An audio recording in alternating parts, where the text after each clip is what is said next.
Oh dear. Hello, everyone. Shell, you do make me laugh. That's fantastic. Of course we are. We cannot move weekly event. Very important. I'm excited that you guys are excited too, or maybe you're just thirsty. I've got lots of accoutrement around me today, so this could get messy. And I've just been doing some last-minute research on various things about Rutherglen, so that I can sound smart and interesting at the same time. So I hope you're all well. I know that there's some people out there with Giraffe who wanted to drink a nice full-bodied red wine. A lot of people, I think, did I say Stanton Colleen was what I was doing? I think I did, because there's quite a lot of you out there with Stanton Colleen things, which is awesome. I have a vintage port, and it was from 1990, so it's still allowed to be, it's still labelled as vintage port, Stanton Colleen. So this I opened up earlier today. So I popped it into a decanter, as you can see here. So that's my VP. We had a little cork issue, which is fairly normal with old fortifieds. But I also have, just to, keep things interesting, I've got a Topac. I never know how to say it. I think it's Topac. This is a classic Rutherglen Topac 12-year-old. What are you eating, Willow? We've got my sister's dog here, and she has a wonderful tendency to rip things apart. Jill? Yeah. Willow's ripping something apart. I'm not sure if it's precious or not. You might want to come and check. And I've also, sorry about that, guys. I've also got a Grand Rutherglen Topac. Have you been saying Topac, Shell, or Topac? I think it's Topac because it's Q-A-Q-U-E. So anyway, we'll talk about all of that and why it's called Topac at all in a moment. So much to do. Let's get some wine in the glass first. Is it a toy? Is it okay? Yeah, Jill's just checking. It's just a toy that she's ripping up, so that's probably okay. Probably one of Polly's toys. Polly doesn't care. She's ready. Polly's ready for where are you, Pol? Polly's ready for a vintage port, aren't you, Pol? It's been a big week. Okay, Craig has a Californian Topac. Exactly. Emily's got Campbell Classic Rutherglen Muscat with Sanagure Blue and cashew nut cheese. Fantastic. Alison with Morris Topac and a French Blue. I have a Stilton, and I've got a Red Leicester. I thought I'd go a bit English because of the English tradition of matching vintage port, which usually would be from Portugal, who have reclaimed the name port. We're not allowed to use it anymore. But a great vintage fortified, like the Stanton Colleen 1990, is going to be fantastic with Stilton. The Red Leicester I'm not so sure about, but I thought I'd give it a go. And also a little bit of fruitcake with the Stilton. It's a little English trick. Zach and Jack, how you going? Giraffe and Muscat to try, and cheeses. Excellent. I'm glad to see that so many of you've got a few different things. I know it's a little bit daunting to go straight to fortifieds at 6 o'clock on a Thursday evening, but as long as we eat a bit of food and kind of pace ourselves, I think we'll be okay. Don't forget, though, that these fortified wines are about 20% alcohol as compared to your usual 13 to 14, maybe 15% on your giraffes there. You might want to have a look at the giraffes. They'll probably be quite full-bodied, strong, high-alcohol wines. Now, just before I get my vintage port into the glass, please feel free to get pouring for yourselves, because I know that it's a big it's a big thing to wait for me to keep talking, and I've got a lot to talk about tonight. So pour a glass of whatever you're drinking and have a little sip, and we'll get to whatever it is that you're drinking very soon. I just wanted to talk about my cork issue. So this one had natural cork in it, and it wasn't cork taint, but just the cork crumbled. So half the cork went into the bottle and is still in there, although it's a very dark bottle, so you can't see. The way I dealt with that was with my little funnel that I put in the top of my decanter, but the funnel has got little holes in it, but cork crumbs are even smaller than that sometimes. So I didn't want to get any cork crumbs in the wine. Cork crumbs are dreadful. So this is a clean chucks that it hadn't been used before. You can see I used it. That's some of the residual leftovers from what was in the bottle. But I just folded that in half, and then I popped it in the top of the funnel, and then I very gently poured the wine into the chucks, through the funnel, into the decanter, and we have beautifully clean decanted wine now. And all of that gunk, so that's just tannins and sediment that was there that I didn't wash off properly because I wanted to show you how that was going to look. And that gets washed off, and then it gets to be used to wipe things up in future. So that's all good. I'm going to pop my funnel into the top of my port bottle, my vintage fortified is what we should call it. Peter Wynn, Stanton Colleen, 1994 vintage port, serving it with blue cheese gnocchi and braised radicchio, straight blue cheese, pate en croûte, and chocolate. Yes, they sent me a picture of it before. It looks delicious. So let's get at least some of this wine in the glass. And while I'm doing that, I think another thing that makes us a bit scared of fortified wines, Richard, if you need some VP, then please help yourself. It's quite heavy, so yeah. Heavy, dark, very heavily perfumed as well. So cheers, everyone. Before I start talking about this, though, I am going to talk a little bit about Rutherglen, because Rutherglen is one of Victoria's oldest wine regions.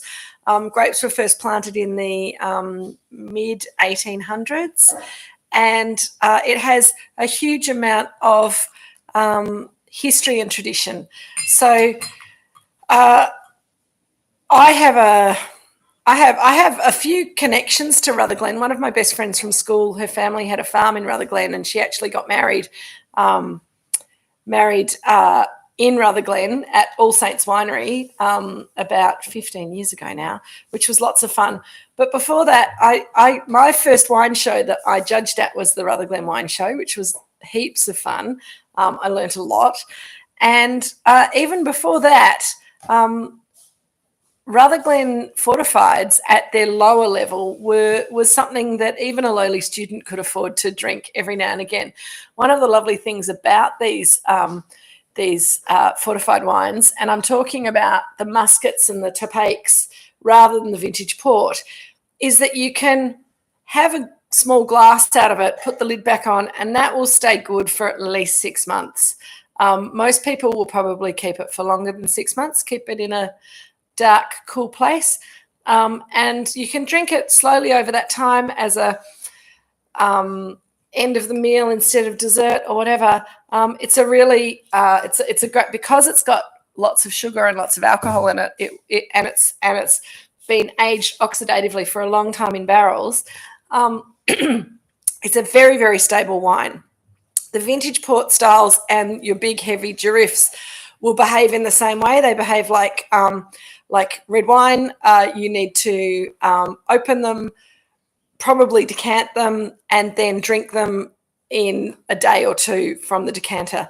They will disintegrate fairly quickly, and the older the wine is, the quicker the wine will disintegrate. And a vintage port, a lot of people get confused with vintage port compared to tawny port. Tawny port styles are made the same way as your topaques and your muskets, liqueur muskets.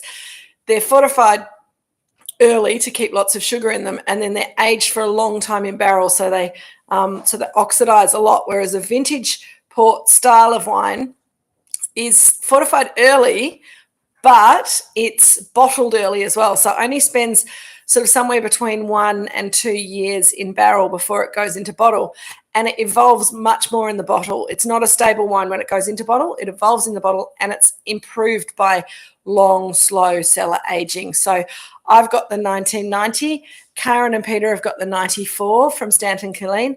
That's the sort of age that you want to be drinking these wines at. You want them to be sort of 30, 40, they can be 50 years old and still be remarkable. So pretty amazing. Okay, Cody and John are having galette complète.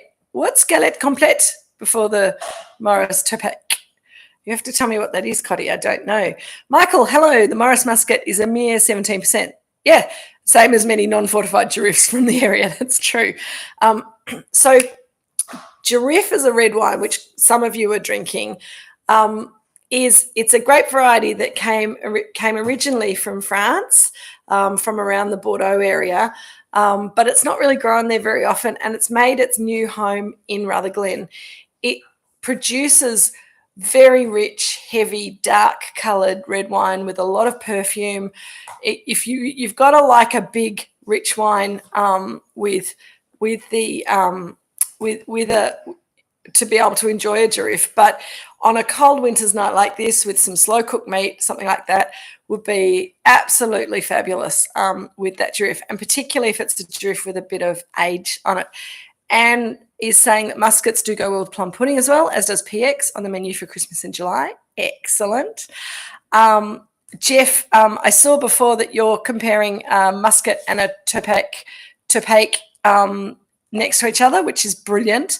Peter and Karen, 1945 Seppelt's Port, so good. So Seppelt's Para liqueur port, they actually release that at 100 years of age, and those wines are outrageous. They've almost gone past being wine as a fortified wine style. Michael, no, I've read yours, Michael, about your Morris Muscat. Alison, my Topac was only $20. The other on offer was $140. So do you know what? Even entry-level Topac, and I was going to talk about that in a minute, so I will come back to that. The Topac, even the entry-level stuff is pretty delicious, so enjoy it, Alison. It should be great with your cheese, particularly if you've got some blue cheese there. And if you've got some chocolate or some chocolate teddy bear biscuits, we're going to have some fun later on. I know some of you have done the teddy bear biscuit thing, but I actually have my packet of chocolate teddy bear biscuits today, so I can demonstrate the technique for all to see. Anne's finding the Topac works better with the aged Gouda than the blue. Okay, that's really interesting. Cody, buckwheat pancake with Comté, jamon and egg. Yum, delicious. I should have known that. My brother-in-law does make those sometimes, but I got confused because I didn't know you were speaking Breton. The Topac should completely cut through the blue cheese. Absolutely. Alison, you enjoyed the Menthia last weekend. I'm so glad. Craig was expecting a Tannenbaum from the 2019 Giriffe. Very smooth and aromatic violets and plums. That's good because that's what a good Giriffe should be like. It probably does have quite a lot of tannin there, but because it's had a little bit of time in the bottle and because it's made by a good producer, then you get that lovely perfume from the Giriffe dominating it rather than the structure, which is awesome. Okay, let me now. So this is a bit all over the place, I know, because everyone's drinking different things. But I just really wanted to celebrate Rutherglen in general.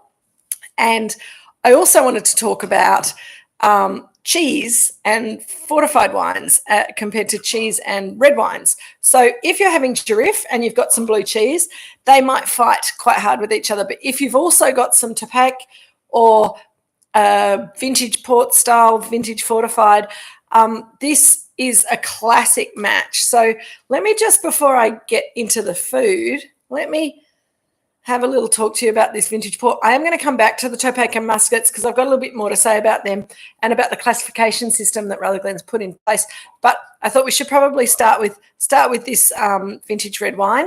And it's a 1990, so it's now 34 years old. And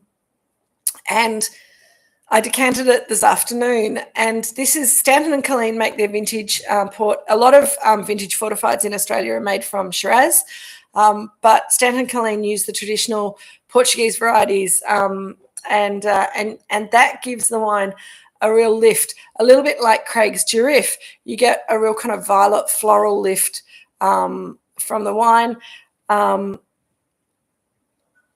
Peter wants to know, what are we calling vintage port now? So what we used to call Australian vintage port, now we can't use the word port because that's been reclaimed by the Portuguese. And it now gets labelled either by the brand, so Seppelt's Para, 100-year-old Para, Seppelt's Para Liqueur, the Seppelt's Tawny. So it'll either be the brand and the style. Standard and Colleen have started labelling their vintage port vintage fortified. So that's what it is. It sounds a little bit less sexy, but it for people who love the wine styles, the name doesn't really matter. And I think that we need to work quite hard to educate a new vintage of drinkers to appreciate these wines too, because they're pretty special, and it would be really, really sad if they stopped being made. Old Boat Shed, thank you, Craig.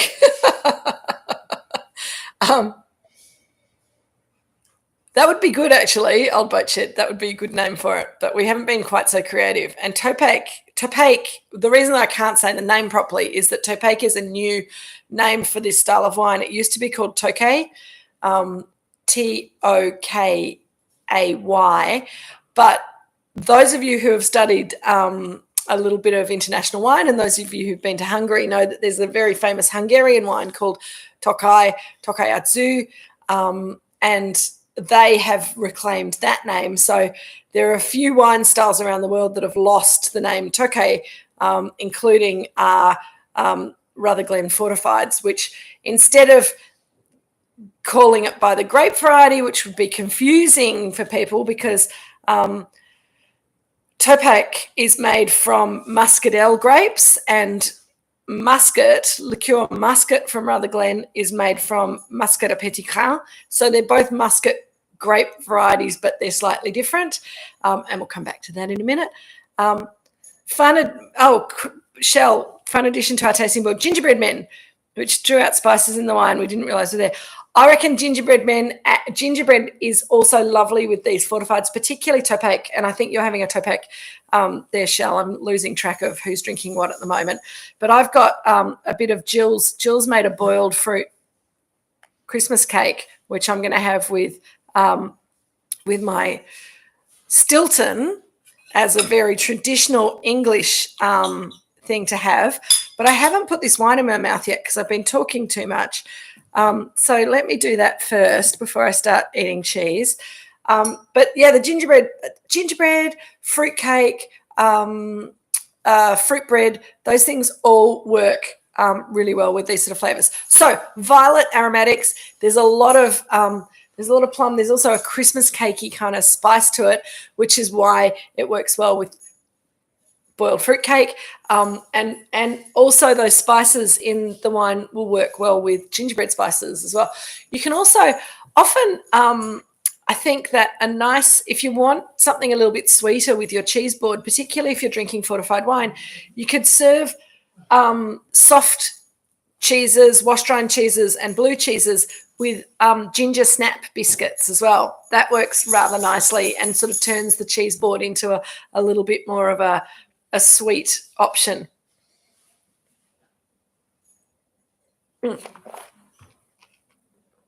Awesome. Gingerbread, so good. Craig and Peter, are you talking about gingerbread biscuits or gingerbread cake? Because they're both awesome, and I think that they both work really well with these sort of wines. Now, on the palate, this has got a real kind of berry fruitedness. It's raspberries and blackberries and a bit of black licorice and that fruit cake spice again. The violets are coming through a little bit on the palate. It's so delicious, and it's one of those dangerous things about these fortified wines that you can kind of slosh them back because they're sweet and they've got lovely fruit character to them. 20% alcohol, but also lots of tannin and lots of acid. And a vintage port style is one of the only red wines out there that doesn't go through a malolactic conversion because the juice of the wine is fortified very early on in fermentation. So we don't see anywhere near a complete primary fermentation, and we can't even think about doing malolactic conversions until the wine's gone through a full primary fermentation, usually, particularly when you're at such high sugar levels as this, which is pretty awesome. So lovely, tangy, incredibly fruity, liqueur. It's like liqueur cherries and liqueur blackberries coming through on the palate. There's a chocolatey note to it, which I think is really awesome, which is why it's going to work well with chocolate. Fiona, you haven't ever tasted a vintage port, only tawny. So tawny port and vintage port are really different.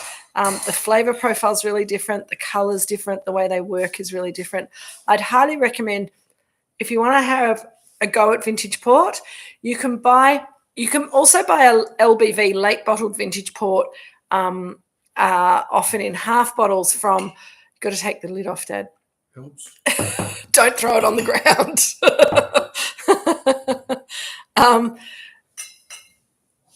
Peter and Karen are having blue cheese and crisp gingerbread. Sounds delicious. And Craig is having vintage cheddar not going well with Giriffe, but arancini does. Excellent. Arancini does have salty bacon in it. Excellent. Giriffe likes pork products. It likes slow braised meat dishes, particularly beef. I thought it might go with vintage cheddar, but I'm sorry that it didn't. It's certainly a Giriffe is probably going to really clash with a blue cheese, because the blue mold in blue cheese tends to make red wine taste metallic, and that's where vintage port styles and blue cheese are a little bit different because of all the sugar and the alcohol and the fruitiness of the vintage port. Then it shouldn't make the blue cheese taste metallic. So I've got some fruit cake and some blue cheese. It's quite a big mouthful, so you have to talk amongst yourselves while I process it. Hang on a sec. Yum.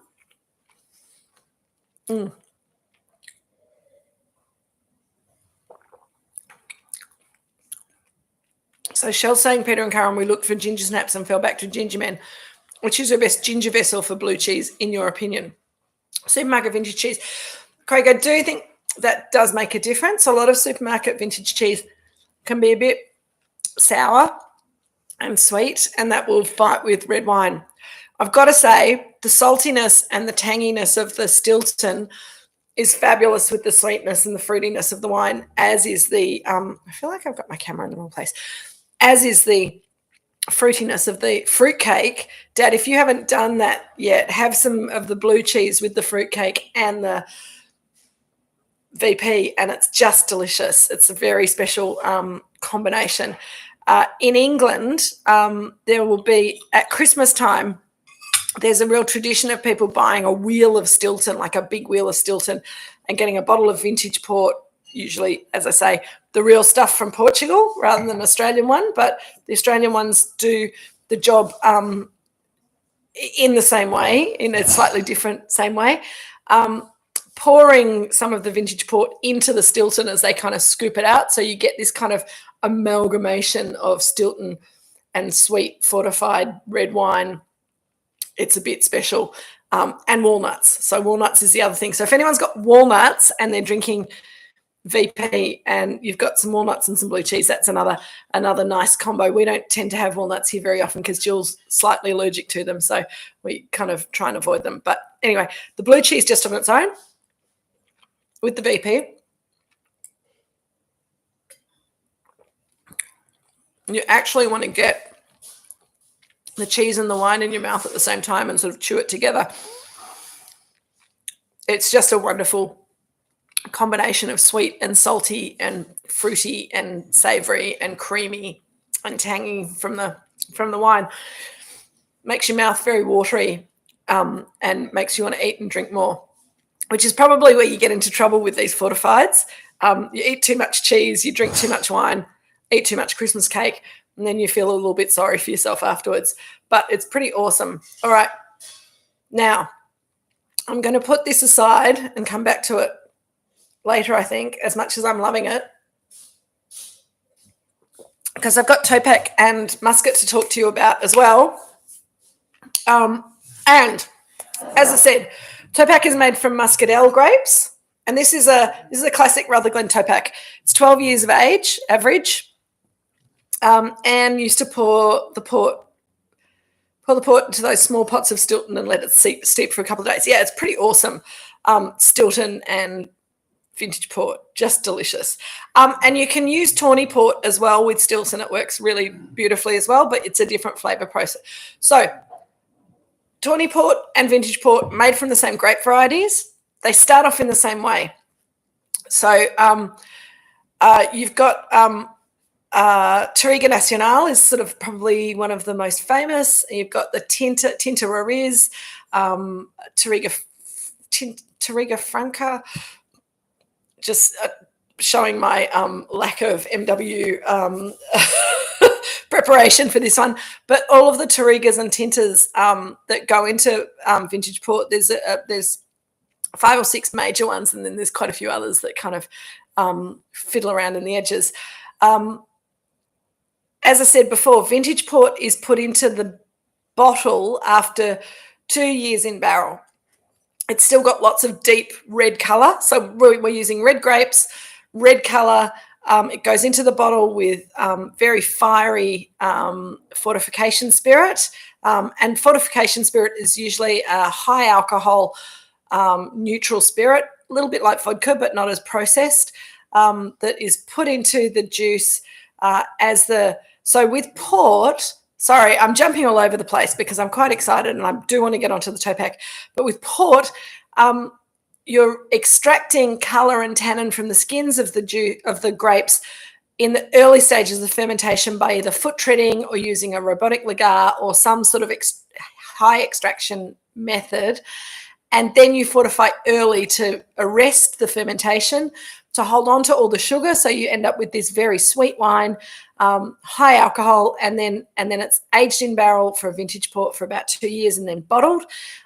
For a tawny port, it's aged on the Solera system in barrel for 10, 20, 30, 40, 50 years. And that long, slow aging process means that you get a little bit of evaporation happening in the barrels, so they do need to top them up every now and again. But you have very slow, gradual oxidation of the wine, which means that the tannins and the colour drops out, and you end up with a tawny coloured wine, which is why it's called tawny port. It's sort of brown in colour. It's by the time it goes into bottle, and it's usually blended across different parts of the Solera. So you'll have some wine that's maybe 10 years old, you'll have some wine in the blend that's 50 years old, and everything in between. So it's quite complex, the blending process for tawnies.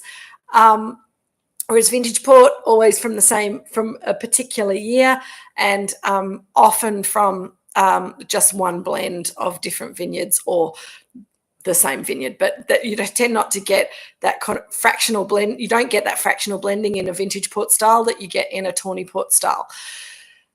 This is why, and tawny port, like Topac and Muscat, is the sort of wine that, because it's been aged oxidatively for decades in barrel before it's bottled, it's done all of its oxidizing. It's completely stable as a bottled wine, and you can drink it because it's got high sugar, high alcohol, and it's got nothing to oxidize, nothing to evolve. It won't change in the bottle, so there's no point buying it and putting it in your cellar like you would a vintage style. But if you open it, you can have a glass, put it back in the cupboard, have a glass next week, put it back in the cupboard, and drink it over a period of 6 months or so. And it holds pretty well. You can put these wines, your vintage port, your tawny port, your Topacs, and your Muscats, you can put them in the freezer and they don't freeze. A vintage port, you don't want to do that, because once you've opened it, you want to drink it in the day or 2 or 3 days after you've opened it. It's going to oxidize, it's going to evolve, and it's going to disintegrate over time. So tawny port is less often made in Australia these days, although Seppeltsfield still makes a Tawny style in Barossa, and there's a number of Rutherglen producers who make a Tawny style from the red grapes that they use to make the vintage fortified. But Topac and Muscat are made from white grapes, Muscadel and Muscat Petit Grain. And a Muscat is probably the more famous of the two styles. It's what you'll see out there more often. It goes out into the world and it represents Australian fortified wine because it is unique to Australia. Both Muscat and Topac are unique fortified styles. Nobody else in the world makes anything like them. And they're very exciting, delicious wines to drink. They've sort of fallen off the popularity level because they're high in alcohol and they're sweet. And so in this day and age, when we're all trying to lose a bit of weight, we go, oh, we don't need sugary wine at the end of a meal. And, oh, we've already had a couple of glasses of wine and we've got to drive home. So people tend to say no to sweet fortifieds, which I think is such a sad thing, because if you're sitting at home on a Thursday night, for example, and having a little cheese platter, one of these wines is going to work really, really beautifully. If you're a bit of a chocoholic and you like something sweet with your chocolate, these wines are going to work really well with the chocolate. I'd be very interested, Peter and Karen, to know how your blue cheesy fennel gnocchi is going with your wines, because I think that's quite a tricky match to match a savoury main course kind of dish with these fortified wines, but who knows? Jeff McKeon has just said that Topac seems to work better with blue cheese than the bigger Muscat. So Muscat will be a little bit, even though it's made from white grapes, it has a little bit more red fruitedness to the flavour of it. It'll taste like raisins. It'll taste a little bit chocolatey. It tastes a bit darker and richer in its character.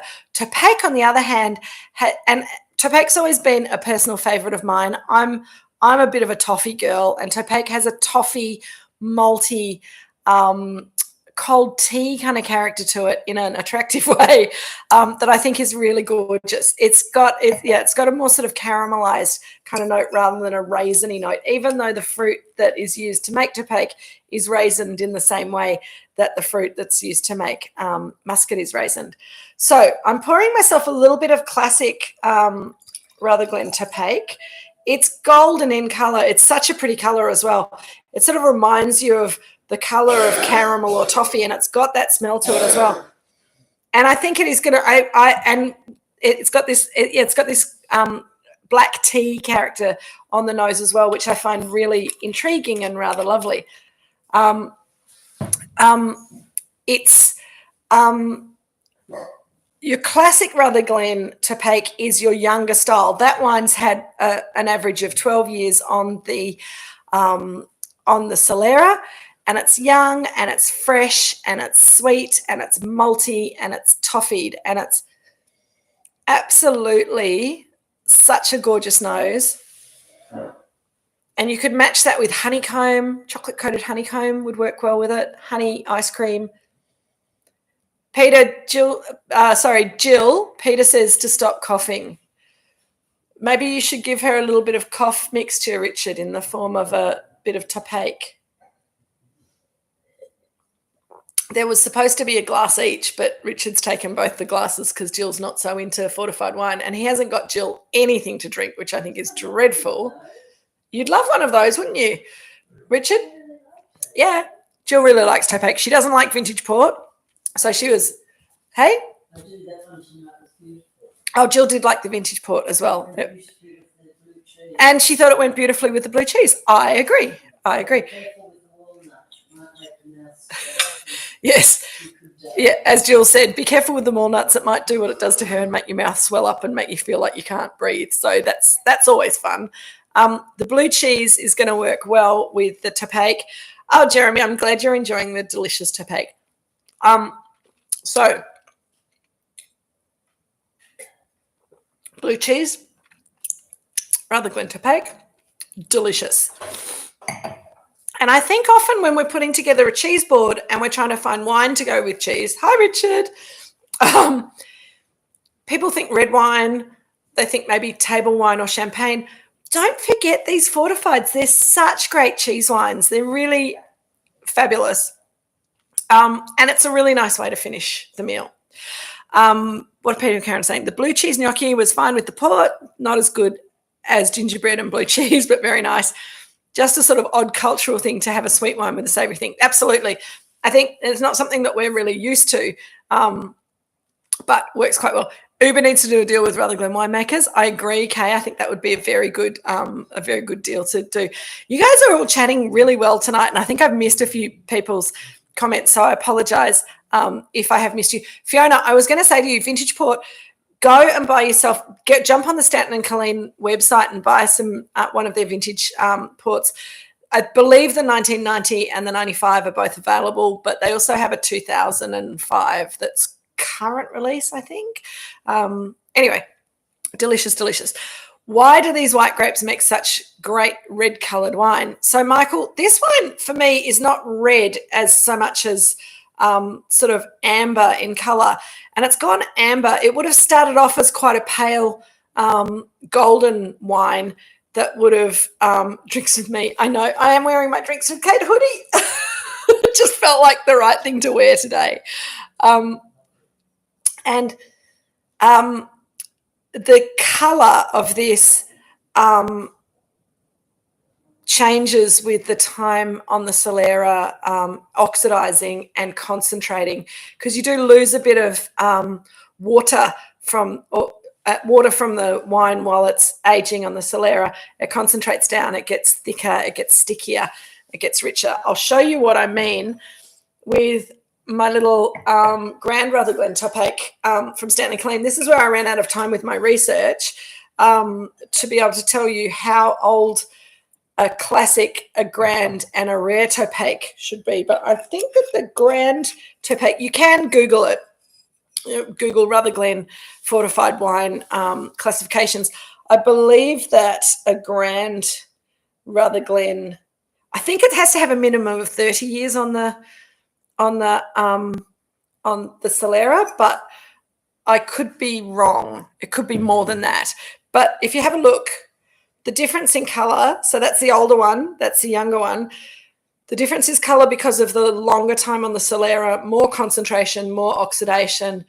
It gets browner and darker, and it develops a really different aroma and a flavour profile. So it's sort of maltier. It's more like burnt sugar rather than caramel.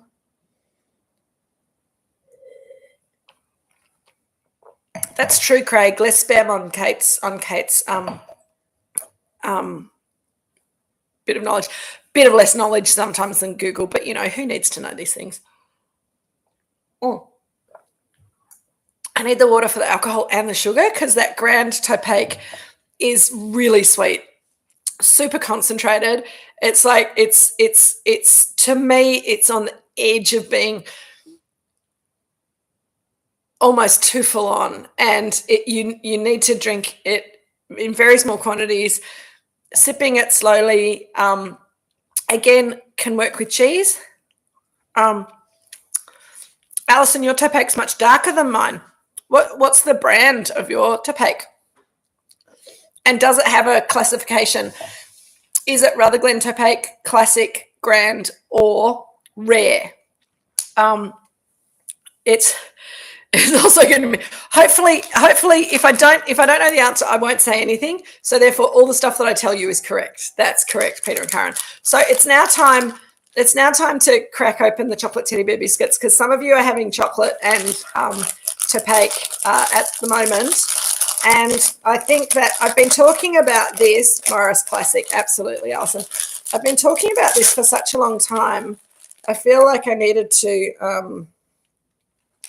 to illustrate my point. Now, you have to be careful with your chocolate teddy bear biscuits, because they've been a bit scummy with the chocolate on the back, and you can see that one has got some little divots, some little bubbles. Hopefully none of those go all the way through to the biscuit, and we'll have a watertight Thank you, Kay. I knew someone at Kay. I should have just asked you. Muscat, 3 to 5. Classic is 6 to 10. Grand is 11 to 19. And rare is 20 plus. Thank you, Kay. Appreciate your scholarship. That's awesome. Now, everyone who has a chocolate teddy bear biscuit can do this, whether you've got Giriffe, whether you've got VP, whether you've got Topac, whether you've got Muscat. I think it works better with the sweet fortifieds of Topac and Muscat. I'm going to do it with my little younger Topac. I'm putting it into, Dad, I might need the bottle back just to be able to, thank you. So this is a very silly party trick. If you'd like a teddy bear biscuit, Richard, I've put a tumbler on your table as well for you. So bit in the glass, and you can drink Topac and Muscat in these little tumblers as well, and you can put them on ice as well if you feel that they're a bit too sweet, bit too strong. A little ice block in there can help to sort of make them a bit more accessible. Okay, teddy bear biscuit. Now you'll notice he's got one toe sticking out, so you bite the toe off, just the toe. Just the toe, okay? And then you want to bite the opposite ear off. Now, the Americans that we had here said it's like a Tim Tam Slammer with coffee. But I know there's not much left in the bottle, is there, Michael? Richard and Jill have been enjoying it over there as well. So this is so much better than a Tim Tam Slam because the Topac doesn't make the chocolate melt. And chocolate teddy bear biscuit, I think, is less sexy than a Tim Tam. But once you fill it with fortified wine, it's pretty sexy. So we put the toe in the water and you suck the ear that you've cut the top off.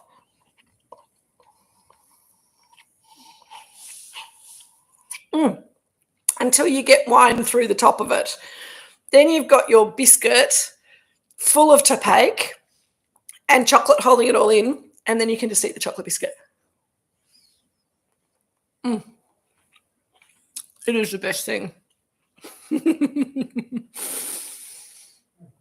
I know some of you have done this before with previous wines. It's a bit like a tiramisu, but better.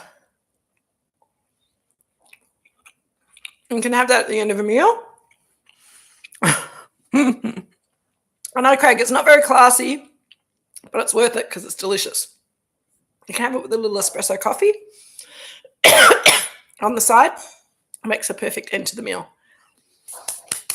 I have to tell you, my friend Moff, Claire Resort. My friend Claire taught me that when we shared a house together when we were in our 20s. It has always been a favourite cheat dessert for me. If you don't want to do it, that's okay. You can pass it by. But I think the biscuit and the chocolate and the Topac is a delicious combination. And Jill thinks it's a waste of the wine, but that's okay. So for those of you who are drinking Giriffe, I'm sorry that I didn't have a Giriffe to talk about. TB Cat, Teddy Bear Eating Kate. It doesn't happen very often, Michael, I must say. But every now and again, the old chocolate teddy bear and fortified wine. It's fun when you're on holiday too, particularly if you don't have to drive anywhere the next day. Good up at the snow. You know, I find fortifieds, last year when I was up at the snow, we talked about vintage port and tawny port a little bit. And I think that fortifieds work particularly well when it's really cold outside. If it's snowing, even better. Oh, Dad, you need some of that. For sure. Next week I'm drinking with how to make a milkshake out of Grange. No, absolutely not, Craig. That's going too far. And anyway, I don't really want to drink Grange next week. Ha, ha, ha.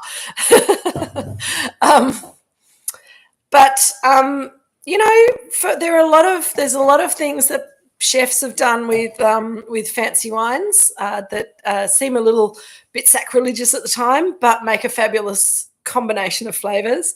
So I think it can be good. This truffle chocolate from Penny's is lovely with Topek. Their tagline is better than good chocolate, which I feel is very Australian. How gorgeous. I've never heard of Penny's. I'll have to check it out. Jeff McKeon, that was going to be my next suggestion. If you can't come at sucking fortified Topek or muscat through a teddy bear biscuit, another really lovely dessert that's very easy is good vanilla ice cream. Pour your muscat or your Topek over the vanilla ice cream. That's pretty delicious as well. If you want to go next level, you can get some good quality raisins, soak them in your muscat or Topek, and then churn those raisins through ice cream. So instead of rum and raisin ice cream, you've got Topek or muscat and raisin ice cream, which would be pretty delicious. Penny's is in Phillip Island, new discovery last weekend, all round. Oh, the penguins are always a treat, Shell. PX works very well over vanilla ice cream as well. Alison, I think this is a whole meal. Indeed, could become a standard. Absolutely. Just be careful if you have to drive home afterwards that you haven't got too excited, because I think these wines are so exciting and so delicious. It is easy to overindulge a little bit, but a little bit on a regular basis, I think, is very good for us. Team, it's been awesome fun with you. As I say, I'm sorry I didn't have a Durif to drink with you as well. I think I might have fallen off my chair if I tried to do that too. But I hope that your Durifs worked very, very well for those of you who were drinking them. For those of you who indulged in the fortifieds with me, I hope you enjoyed, perhaps learnt something new. I think they've been awesome. And we've got more fun for next week. Michael's just asked, how about our Tassie being voted best champagne maker in the world? So it's not quite right, Michael, close. Ed Carr, who is Australia's preeminent, best sparkling winemaker, in my opinion, and in many other people's opinions, has been voted best sparkling, his wine that he made was judged as the best sparkling wine in the world at the fine wine. What's it called, Michael? English competition, World of Fine Wines or something like that. That's not quite right, but it happens at about the same time as the Decanter Wine Awards. Very exciting. Ed Carr makes some beautiful sparkling wines. His top sparkling wines are super expensive because they've been aged on lees for a very long time, and I imagine that's the wine that won the prize. I haven't had a chance to read the article yet, but I think that's awesome. And also at the same awards, the World Wine Competition, perhaps it's called, James Halliday got a Lifetime Achievement Award from them, so that's lovely. Must be very nice for James now that he's announced his retirement and he's chilling out a little bit. I think he's writing a few books before now that he's retired, so probably not chilling out at all, but lovely to see James being recognised as well. In the same awards.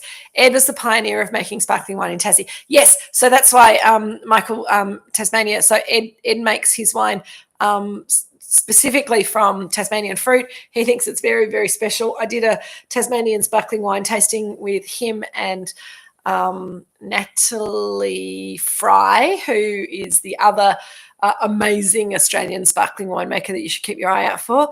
She makes a wine called Belbon. And the two of them know more about Tassie fruit and Tassie sparkling than anybody else in the world, and they're amazing to taste wine with. And I think that I'm really pleased for Ed. So, International Wine Challenge. Thank you, Kay. I knew it was. I was getting there. Too much Topek and vintage port probably. This has been so fun. I'm glad you don't have Pilates booked tomorrow morning, Shell. Everyone have a little sleep in the morning. School holidays.